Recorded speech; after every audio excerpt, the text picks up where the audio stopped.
Hi, welcome back to Motech Performance. I'm Mike, behind the camera is Rory. In this week's vlog, we talk about improving a G80 and we go over everything that is wrong with our F82 M4.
Today we have this awesome LCI X5 in, so we're seeing a lot more of these come through now. There was a transition period where they were quite quiet and we were still seeing a lot of the pre-LCI cars, but it's primarily these now.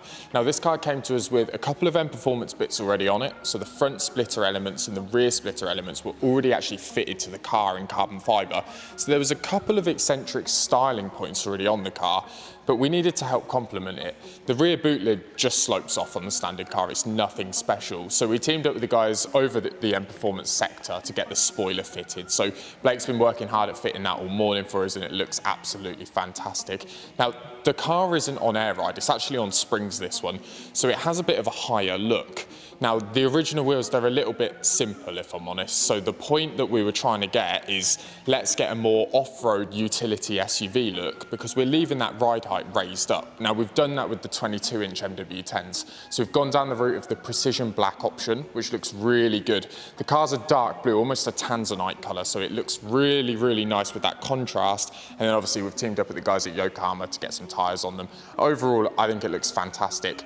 One thing I like about these, which is quite cool, and you're seeing it a lot on the newer BMWs now, is they come with the active lighting in the front grille.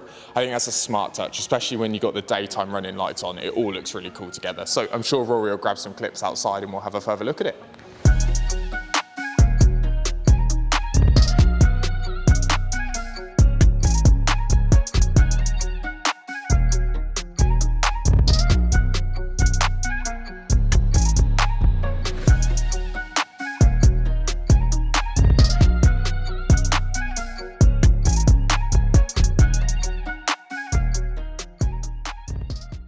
So behind me in the bay this week we have Mike's M4 and it's not been washed yet, it's just come straight in and I'm going around the car real quick to have a little look at a couple of defects that might be on the paintwork. Now, I'm surprised this pen has any ink left. I'm only joking. I've done one side of the car, I've labelled it up, I've taped it up as well, so you guys can see exactly what I'm seeing as the detailer when your car, or Mike's car, is coming in for an inspection. Now, there's quite a lot of damage on the car, say damage, actually little imperfections that have happened over the 10 years of it driving. It's had some paint here and there, we're open to say that as well, but you guys can have a little look around now and have a look at exactly what I'm seeing.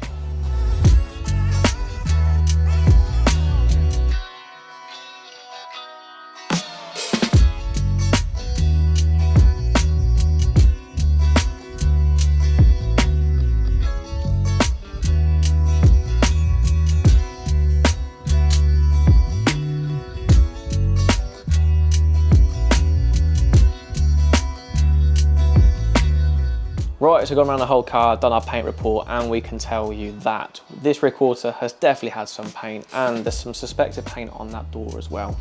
There's also some evidence of that in the panel itself. There's some prep marks underneath the clear coat. So now what we're going to do, we're going to jump to the back end of the car, and we're going to do a little test spot for you, and this is going to show you exactly what we're aiming for when the car is all done, just to give you a little bit of an insight as to how many sort of sets it takes me to get to the perfect panel as such, and what it's also, like I said, going to look like at the end. So let's get into it.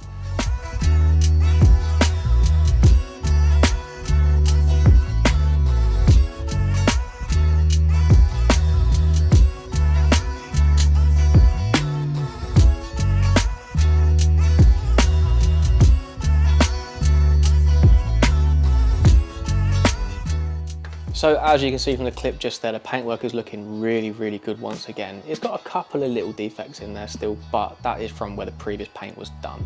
Now we're going to hand the car back over to Blake, and he's going to take the M4 for a road test.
Behind me we have a stunning G80 M3. This customer has been in a few times with a few different cars. This one is his M3. It's been in for detailing. These really pop on a sunny day, which it isn't today. This Dravic grey, after it's been machine polished and ceramic coating, has a real nice gold tint to it. We fitted the eye-back springs just to give it that OEM look. These cars come out the factory way too high, so it's a 20mm front spring kit onto it. Just sharpens up the car, how it handles and how it looks. Then we changed the wheels out. This is 20-inch front and a 21-inch rear, 10.5 front and 11 rear MW4s finished in the satin black. These are forged wheels, so these are actually as light as a standard 1920s, but we can be a lot more aggressive on the fitment than the opposite. And as you can see, the rear wheel having a 105mm concave just really suits the lines of an M3. Finished in satin black works really against the Dravic grey. Now to give the car a bit more sound, because you need that, these cars can be a little bit soulless. They are fast, they are very capable, but they're a little bit flat. We fit the Remus exhaust. It's the Remus Sports exhaust with the gloss black tailpipes, just really sort of finish it off. A lot more of a deeper tone, and they're still used on the valves. So if you want the car to be fairly usable and comfortable, have the valves closed off, press M2 or however you got it set it, and it'll open the valves up. And then today, it's actually been back in for the Ram Air Carbon Pro Ram intake system. These sound brilliant. They look nice under the bonnet, but when you're going to get some sound clips in a minute, just to give the car a bit more of an edge, like I say, a bit more theatre, a bit more drama, just really makes this car a lot more complete from what it should be from the factory. Let us know what you think. I think this is a real nice OEM Plus daily setup, but still just enough to turn heads.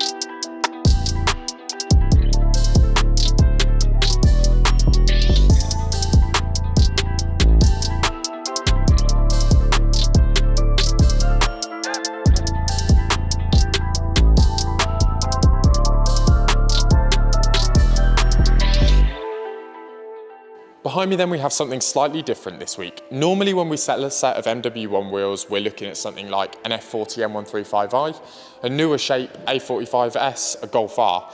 Now, this is proof that you don't have to buy a brand new car to make it look awesome. This is obviously a W176 A45, so starting from, I believe it was about 2014 when these came out.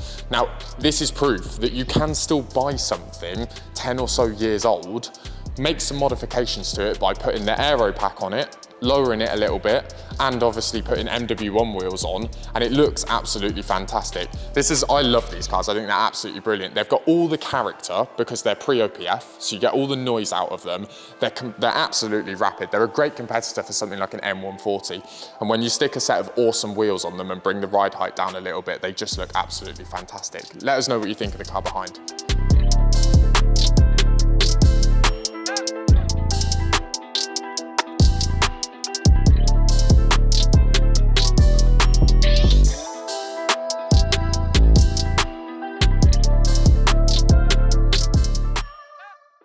So Rory has just given me this lovely clipboard. He's been filming with Blake and Steve going over everything that is wrong with my new car. Now, it's a 2016 car, 2 owners, 58,000 miles. That is good, but things do wear out, and there's a few things that they pointed out. But in short, there's some things on here that is good for us because instead of replacing with OEM, we can improve and probably save money.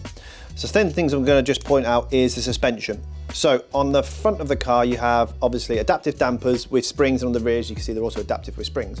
The springs on G80s, on F80s and F82s and things, they do break from factory. What causes that is the powder coating is quite weak, and the powder coating flakes, exposes the steel, and of course the steel to the elements rots and snaps and corrodes. So people change them, and of course you're meant to change them in pairs. The customers obviously before me brought genuine parts. I'd have guessed he spent more on 2 rears than he would have done a set of eyebacks or our own springs. So if that happens, by all means get in conversation with us and we see what we can work out. Yeah, again, I believe the front right damper is leaking. Now, these are a lot of money. In the next video coming, we're going to replace them out with a new damper set, and we will show you the difference between the price of a Bilstein adaptive damper and the OEM one. So you might find you're saving money, or just for a couple of quid more, you're going to improve and enhance the car. So the car is going to have new suspension fitted because it needs it, and of course the ride height is shocking. And obviously new dampers. So springs and dampers are going to be done. Discs and pads. Now the face of the disc actually looks pretty good, but when I drove the car back, it had a real horrible judder.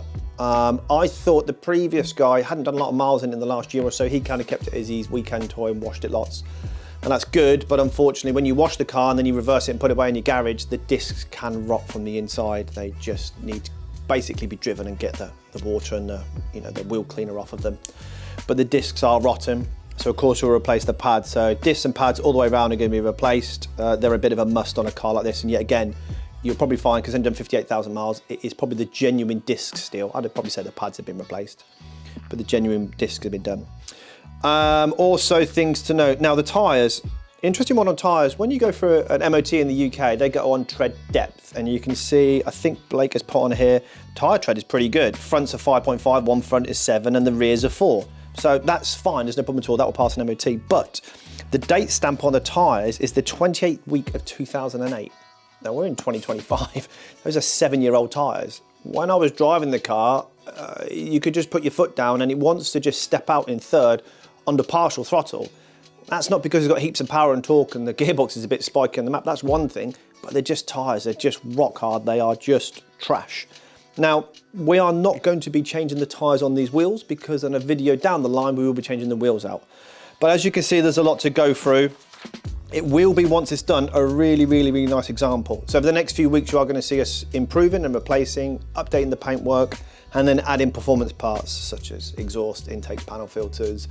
We're going to go through some of the styling as well. We're going to change some of that as well. But any suggestions you think you can add to the car of how you would do it, what you would modify, colour of wheels, exhaust styles, please let us know down below. But we've got a lot of work to do, and we'll pick up this in a couple of weeks' time.